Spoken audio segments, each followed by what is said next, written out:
Cuba kita kira balik.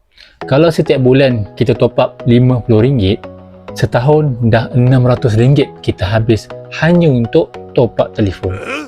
Persoalannya adalah, apa yang kita dapat daripada kita top up tu? Jawapannya kosong, tak dapat apa.